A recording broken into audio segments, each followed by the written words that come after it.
Négocier, devoir négocier l'évangile, devoir négocier l'évangile pour suivre Jésus, c'est le vendre. C'est vendre l'évangile aux moindres offrands. J'aimerais démonter plusieurs choses aujourd'hui et j'aimerais vraiment vous encourager. Mais je sais que ça va piquer certains parce qu'ils vont sentir qu'en fait ce qu'ils font ça veut dire que ça sert à rien. Mais c'est pas ça mon cas aujourd'hui. C'est pas de dire que ce que vous faites c'est mal, que de la manière que vous le faites c'est mal. Mais inconsciemment le fait de penser comme cela, ça a un impact dans la puissance du message de l'évangile. Et j'aimerais vous partager quelques points, plus de 3 points sur lesquels nous allons pouvoir abattre encore une fois ces mécanismes qui nous amènent en fait à être infructueux. Il faut être reconnaître, déjà pour le reconnaître. Ça va être l'étape 0, c'est de reconnaître notre état et de reconnaître notre fruit. Parce que sinon, on ne reconnaît pas qu'on est un mauvais fruit. Alors Jésus ne pourra pas scinder cet arbre qui porte pas de fruit pour qu'il en reporte. Et ça, c'est vraiment important. La première des choses que je réalise souvent, c'est qu'est-ce que tu peux faire pour moi? Inconsciemment, quand on commence à partager le message de l'évangile, notre attitude, notre cœur est de dire aux gens, et inconsciemment, puisqu'on veut leur vendre Jésus, on veut leur vendre la guérison, on veut leur vendre plein de choses, et inconsciemment, on commence à être à côté d'eux pour que eux, en fait, se repentent, pour que eux fassent quelque chose. Vous comprenez? C'est très subtil. Si tu le comprends, tape-moi un amen ou quelque chose dans les commentaires parce que c'est très subtil. J'ai développé un livre que vous pouvez vous procurer et prier dans la rue ou le télécharger en extrait gratuit là dans le lien. Pourquoi? Parce que je partage ce genre de choses qui est vraiment important, le message de l'évangile et ce qui l'entoure. Mais une des choses, c'est que dans notre manière d'apporter le message de l'évangile, dans notre manière d'agir, on est en train de stipuler aux personnes qu'est-ce que tu peux faire pour moi. Et c'est pour ça que le message de l'évangile pour pas souffrir. Jésus n'est pas allé vers les personnes leur dire qu'est-ce qu'ils pouvaient faire pour lui. Il est allé vers les personnes pour leur dire qu'est-ce que je peux faire pour toi. Et ça, dans notre cœur, dans notre manière, dans notre arrogance, c'est important de briser ce premier point-là. C'est vraiment quelque chose, ça va être l'attitude du cœur. Et on peut prêcher des fois quelque chose de bon, de bien, mais si l'attitude du cœur est hautain, et juge, il condamne, en fait le fruit ne va pas porter le fruit qu'il doit porter. La deuxième chose, et j'ai rien contre ça, j'ai beaucoup d'amis, on travaille avec des personnes qui font de la musique, du rap, du live painting, qui font plein de choses pour Jésus dans l'évangélisation. Et ça va, c'est ok, c'est vraiment ok. Mais commencer à dire et à croire que parce que on fait par exemple un rap, et c'est que j'ai des amis qui font du rap et j'aime cela, mais commencer à rapper et à véhiculer des bonnes manières, des bonnes manières, des bonnes valeurs, c'est bien et c'est vraiment bien et c'est important. Et dans tout ce qu'on fait dans notre travail, on doit apporter les valeurs du royaume, les systèmes de valeurs du royaume. Ça, c'est vraiment important. Mais attention de ne pas dire, et ça va être le deuxième point que j'aimerais parler avec vous. Attention de ne pas dire, ouais, regarde, aujourd'hui, j'ai annoncé les messages de l'évangile, je lui ai fait un beau cadeau, je lui ai donné, il a été touché par Jésus et je lui ai annoncé le message de l'évangile. Alors, je comprends dans le fond que, en fait, l'action qui a été portée, même si ça se trouve, c'est le Saint-Esprit qui t'a guidé et c'est ok avec cela.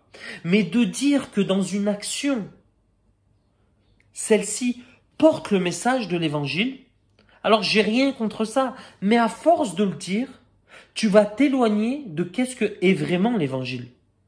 Quel est le message de l'évangile? Et l'apôtre Paul va dire ceci. S'il y a quelqu'un d'autre qui vient vous annoncer un autre évangile que celui que je vous ai annoncé, que Jésus mort, enseveli et ressuscité, qu'il soit anathème, qu'il soit maudit, car c'est un faux évangile, même si les anges viennent te le dire. Je paraphrase. Mais une des choses qui va être importante, et ça va être de conserver la valeur et le patrimoine de l'évangile. Et c'est fort ce que je vais vous dire. Pourquoi? Parce que quand on commence à épuiser le message de l'évangile dans tout ce qu'on fait, on commence à le diluer et lui enlever de la puissance. La puissance, pourquoi? Parce que l'évangile produit une puissance, mais il pousse aussi à la repentance. Et comme on ne le sait pas et comme on l'utilise à tout va, eh ben, on commence inconsciemment à diluer cette message et à diluer cette puissance. Et attention, je suis pas en train de dire, et je sais ce que vous dites, attends, mais Lucas, mais moi ce que je fais c'est pour le royaume de Dieu. J'ai pas dit que c'était pas pour le royaume de Dieu, c'est pour le royaume de Dieu. Et il faut continuer. Mais c'est des brèches, c'est des portes afin d'apporter le message. Quand tu rappes, quand tu comprends, quand tu rappes, t'annonces des messages. Si tu rappes l'évangile, c'est annoncer le message de l'évangile. Mais si tu rappes des valeurs, tu n'annonces pas le message de l'évangile. Tu es en train d'annoncer les valeurs du royaume. Et c'est bon, c'est ok. Mais quand tu vas annoncer les valeurs du royaume, quand tu vas peindre, quand tu vas fabriquer, quand tu vas créer, ça va toucher les personnes. Ça va ouvrir une porte qui va être importante pour après poser le message de l'évangile. Mais ce n'est pas le message de l'évangile.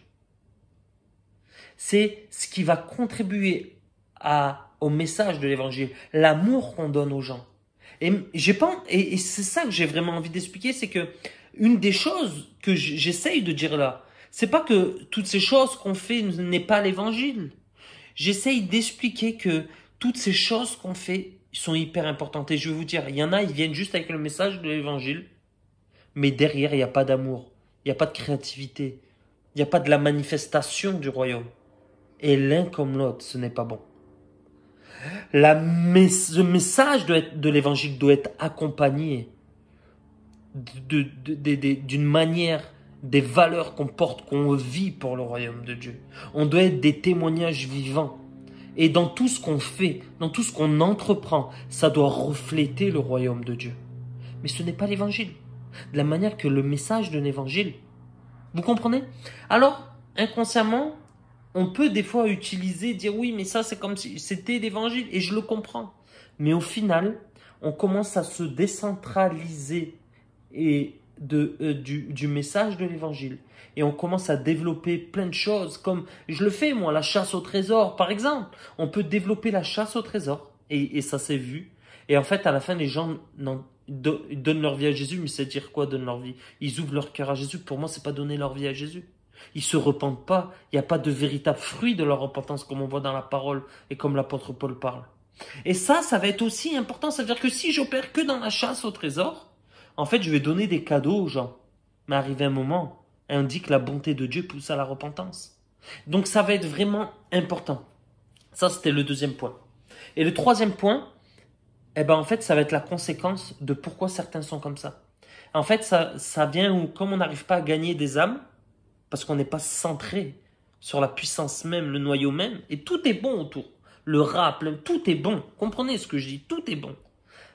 Mais il faut préserver ce noyau. Et comme on ne le préserve pas inconsciemment, on s'est tellement spécialisé qu'on s'est décentré de l'évangile, inconsciemment, quand on va amener une personne à Jésus, on va descendre le standard de l'évangile. Ouais, mais non, accepte. Mais non, t'inquiète pas. Ta vie va pas changer. Dieu est bon. Dieu va être toujours avec toi. Oui, c'est vrai. Mais non, t'inquiète pas. Tu vas pouvoir continuer. Tu vas pouvoir faire ce que t'aimes. Et c'est vrai. Mais la manière qu'on a d'apporter n'est pas de scinder le péché de la sainteté. N'est pas de scinder d'une vie mise à part à une vie qui est mise à part pour le monde. Et je sais que c'est dur ce que je dis.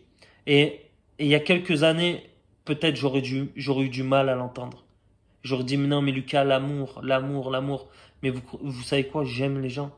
Mais je les aime tellement que je leur prêche le vrai message qui va vraiment les aider. Mais je leur prêche pas en disant, repentez-vous, sale race de vipères. Je dis pas toutes ces choses.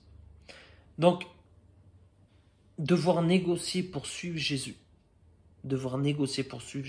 C'est vendre l'évangile aux moins offrants. Et au final, quand vous agissez comme ça, vous allez voir que les gens ne vont pas être des vrais disciples. Parce que le message que vous leur avez apporté n'est plus ni moins qu'un autre mouvement, une autre mode, mais n'est pas une envie radicale de tout abandonner pour suivre Jésus.